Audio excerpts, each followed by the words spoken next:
Hi, it's Jenna here from Sit Bite Go, and today I'm going to share with you one of my favorite make-ahead sweet potato sides.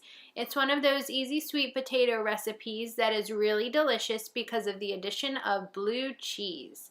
So here's how you make twice baked sweet potatoes with blue cheese in the oven.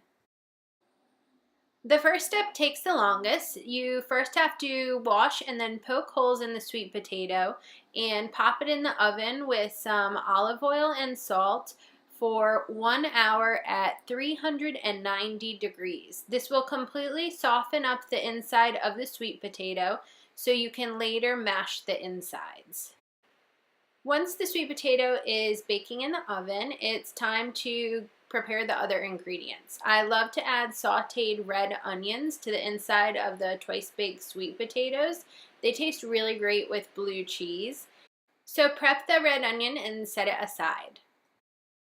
Once the sweet potato is done baking for the first time in the oven, it's going to come out completely soft on the inside.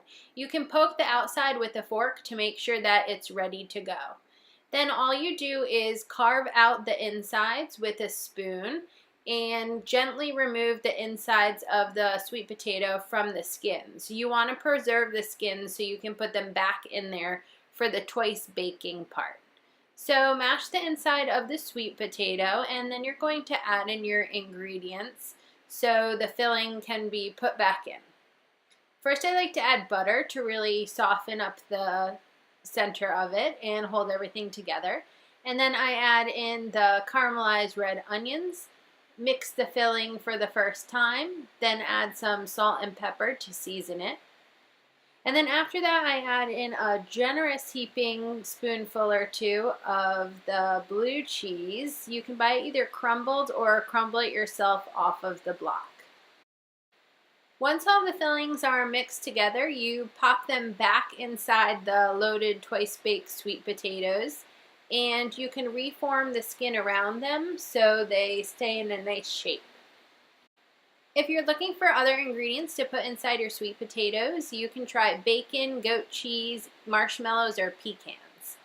When the filling is back in, you pop the twice baked sweet potatoes in the oven for another 25 minutes at 350.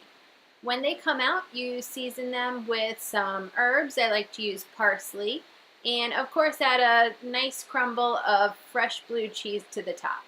I hope you have a wonderful time making these twice baked sweet potatoes. It's one of the easiest recipes to make ahead and is great on a holiday like Christmas or Thanksgiving. Check out my other recipes and I hope you have a wonderful day. Cheers!